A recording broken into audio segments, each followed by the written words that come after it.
राष्ट्रीय राजधानी क्षेत्र दिल्ली संशोधन अधिनियम 2021 को नोटिफाई कर दिया गया है। 27 अप्रैल से ये कानून दिल्ली में लागू हो गया है। इस कानून में दिल्ली के उपराज्यपाल की शक्तियां अब पहले के मुकाबले बढ़ गई हैं। पिछले महीने संसद के दोनों सदनों से पास हुआ था ये बिल, तो जीएनसीटीडी संशोधन अधिनियम 2021 को नोटिफाई किया गया। अब एलजी को होंगी ज्यादा पावर्स। दिल्ली के उपराज्यपाल की शक्ति पहले से ज्यादा होगी। फैसलों पर केजरीवाल को अब एलजी से मोहर लगवानी होगी या दिल्ली का मुख्यमंत्री कोई भी रहे, अब एलजी जो भी रहेंगे उनकी सहमति जरूरी होगी हर आदेश से पहले, हर कानून से पहले। कल जीएनसीटीडी संशोधन अधिनियम को नोटिफाई किया गया। तो क्या है ये दिल्ली में जो कानून है, इसको समझिए। दिल्ली में सरकार का मतलब अब उपराज्यपाल, चुनी हुई सरकार से ज्यादा अधिकार उपराज्यपाल को होंगे। किसी भी बड़े फैसले से पहले एलजी की मंजूरी लेना जरूरी होगा। विधायिका से जुड़े फैसले पर 15 दिन पहले मंजूरी जरूरी होगी। प्रशासनिक मामलों पर 7 दिन पहले मंजूरी लेना जरूरी होगा। लोकसभा में 22 मार्च, राज्यसभा में 24 मार्च को यह बिल पास हुआ था। 27 अप्रैल को गृह मंत्रालय ने इस पर मोहर लगाई थी और अब ये जीएनसीटीडी संशोधन अधिनियम कानून जो है इसको लागू कर दिया गया है। इस बिल को लागू कर दिया गया है। अब चुनी हुई सरकार से ज्यादा जो अधिकार होंगे वो लेफ्टिनेंट गवर्नर के पास होंगे। इस समय अनिल बैजल लेफ्टिनेंट गवर्नर हैं और अरविंद केजरीवाल और एलजी की अक्सर कहा जाए कि वो आमने सामने होते हैं फैसलों को लेकर। मेरे दो सहयोगी मुझसे इस खबर पर जुड़ रहे हैं। अंकित गुप्ता ज्यादा जानकारी लिए हुए जुड़ेंगे और जैनेंद्र भी जुड़ेंगे मुझसे। अंकित, मैं आपका रुख करना चाहूंगी। अब ये क्योंकि अधिनियम लागू कर दिया गया है तो जाहिर सी बात है कि अब एलजी ज्यादा पावरफुल होंगे दिल्ली में चुनी हुई सरकार से, लेकिन इसके साथ साथ जिम्मेदारी भी उनकी बढ़ गई है। निश्चित तौर पर शोभना, जिम्मेदारी बढ़ गई है, क्योंकि जब जिम्मेदारी आएगी तो सवाल भी पूछे जाएंगे और जवाब भी मांगे जाएंगे।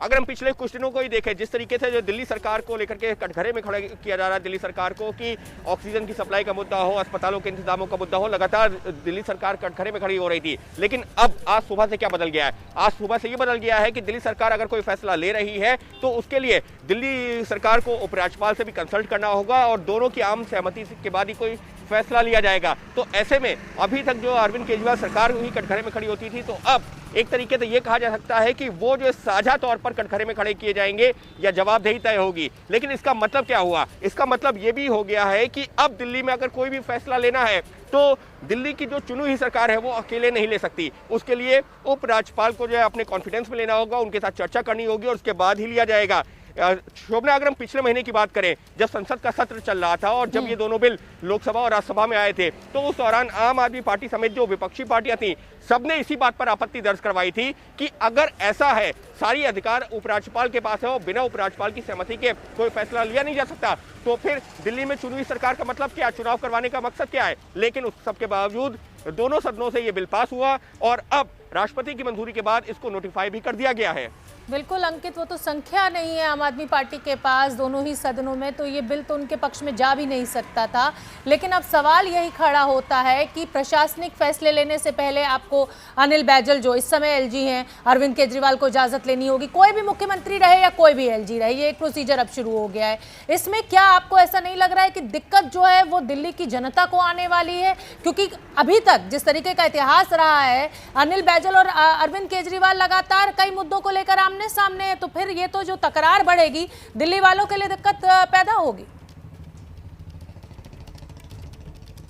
निश्चित तौर पर शोभना, और जब तक अब वो सामंजस्य नहीं बनता, क्योंकि कहा यह जाता है कि जब जो दिल्ली सरकार और उपराज्यपाल में सामंजस्य होगा तभी दिल्ली के लोगों की दिक्कतें कम होंगी। लेकिन पिछले 5-6 सालों का अगर हम जो है इतिहास देखें, पिछले 5-6 सालों की बात करें, जब से आम आदमी पार्टी सरकार सत्ता में आई है, उसके बाद से लगातार ये गतिरोध रहा है। हालांकि उसका जो है एक काउंटर वर्जन ये दिया जाता है, फिर चाहे वो कांग्रेस हो या बीजेपी हो, काउंटर वर्जन ये दिया जाता है कि जब दिल्ली की मुख्यमंत्री जो है शीला दीक्षित थी और केंद्र में अटल बिहारी वाजपेयी की सरकार थी, तो उस दौरान भी उपराज्यपाल यहाँ पर थे, लेकिन तब इस तरीके का गतिरोध नहीं था। तो आखिर अब क्यों हो रहा है? तो उसके लिए केजरीवाल को कटघरे में खड़ा किया जाता है। लेकिन निश्चित तौर पर आज की तारीख में अगर हम बात करें तो दिल्ली वैसे ही जो मल्टीपल अथॉरिटीज हैं, यहाँ पर डीडीए है, एनडीएमसी है, एमसीडी है, उसके अलावा जो अलग अलग जो और अथॉरिटीज हैं, तो सबके बीच में काम वैसे ही बंटवारा होता रहा है और उसकी वजह से कई सारे ऐसे काम हैं जो एक दूसरे के ऊपर टाले मटोले जाते हैं। अब क्या हो गया है, अब ये तो अथॉरिटीज जो मल्टीपल अथॉरिटीज हैं वो तो है ही, लेकिन अब जो दिल्ली सरकार और उपराज्यपाल अब दो हो गए हैं। हालांकि इस आदेश से ये हो गया है कि दिल्ली का जो बॉस है, अल्टीमेट बॉस है, वो उपराज्यपाल हो गया है, लेकिन इसका मतलब ये भी हो गया है कि दिल्ली सरकार को मान लीजिए अगर कोई कैबिनेट में कोई फैसला लिया, एक उदाहरण के तौर पर डोर स्टेप डिलीवरी का अगर फैसला लिया तो उसको वो लागू नहीं कर सकते, उसको राज्यपाल के पास भेजना, उपराज्यपाल के पास भेजना होगा। उपराज्यपाल अगर जो इत्तेफाक रखेंगे यानी कि उससे एग्री करेंगे तब तो वो लागू होगा, वरना अगर दिल्ली सरकार और उपराज्यपाल के बीच में उसको लेकर के मतभेद होता है तो वो जो आदेश है वो राष्ट्रपति के पास भेजा जाएगा और फिर राष्ट्रपति तय करेंगे, यानी कि निश्चित तौर पर दुविधा और ज्यादा बढ़ जाएगी। बिल्कुल सही बात है और दिक्कत और देरी भी होगी। किसी भी फैसले को लेकर दिल्ली सरकार कुछ चाहेगी, एलजी कुछ चाहेंगे और फैसले लेने में देरी होगी।